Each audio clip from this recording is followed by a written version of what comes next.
Postmodernists believe that the individualistic style as it once existed is now a distant memory, replaced by the rearrangement and continuation of existing work. Just like physical matter cannot be created out of nothing, postmodernists believe that there is no such thing as originality. This belief is one that holds the protagonist of J.M. Coetzee's youth in a desolate position of self-loathing and despair. Struggling to become an author, the youth believes that because so much great work has been created before him, his attempts to contribute to the body of literature will be futile and pathetic. Instead of accepting and embracing the concept of postmodernism, the youth chooses to believe that there is no hope for any sort of artistic future, and allows this belief to condemn his aspirations as a writer and as an artist.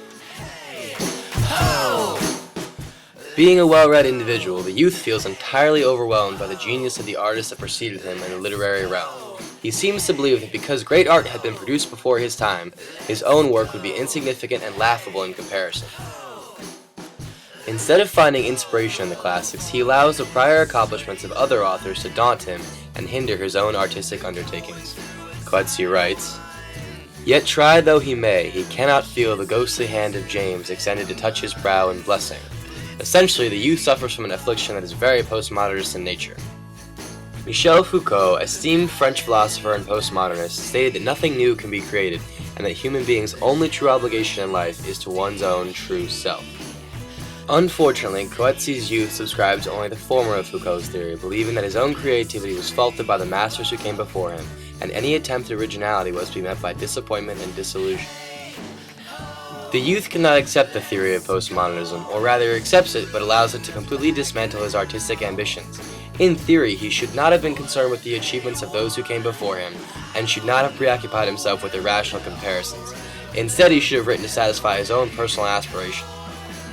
Instead of viewing postmodernism as a sort of condition for producing art, the youth considers it a weight that drowns his creativity in a vast sea of overwhelmingly brilliant literature. In postmodernist thought, all new art forms are simply mimicries of existing styles and techniques. To quote Frederick Jameson, "Pastiche is like parody, the imitation of a peculiar or unique style, the wearing of a stylistic mask, speech in a dead language." The trouble is not that the youth does not recognize the existence of the pastiche, but that he refuses to consider the art he is attempting to create a pastiche. He seems to believe that because the work he will produce will not be of the caliber of the masters before him, or so he thinks, it is not worth creating. What the youth fails to recognize is that the pastiche is the art form of the postmodernist era. In today's society, the pastiche is the accepted model for artistic expression. Just like Kanye West using a Curtis Mayfield beat as a sample for his new record, nothing is truly original anymore. And that's not necessarily a bad thing.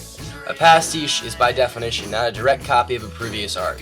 Instead, it is certain aspects of the art form presented in a new manner. West doesn't use the bass line from Mayfield's classic Move On Up to play the same song.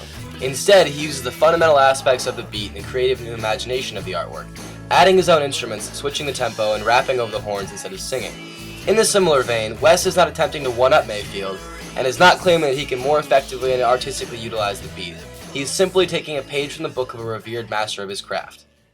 And now, a brief comparison.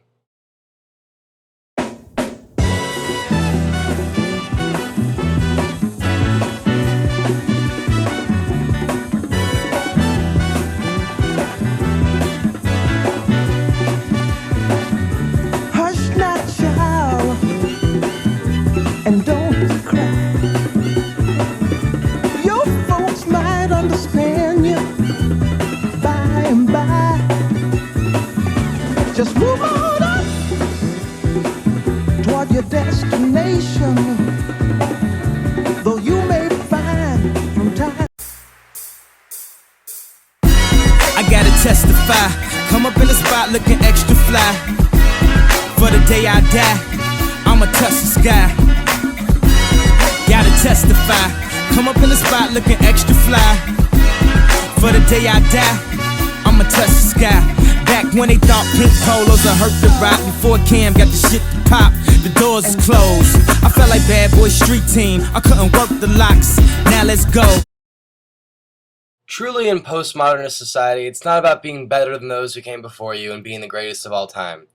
Real postmodernists would label this aspiration impossible and naive because everything original that there is to achieve has already been done, and striving for legitimate originality is futile. However, that is a far cry from claiming art to be dead and pointless. The pastiche is a true art form, a concept that Coetzee's youth will have to embrace at some point if he ever wants to contribute to literature as those before him have done. The youth must eventually realize that, while it may be hopeless to be more creative and fantastic than anyone else, he can reimagine and reshape art that has already been created, in turn producing new and equally important artistic contributions.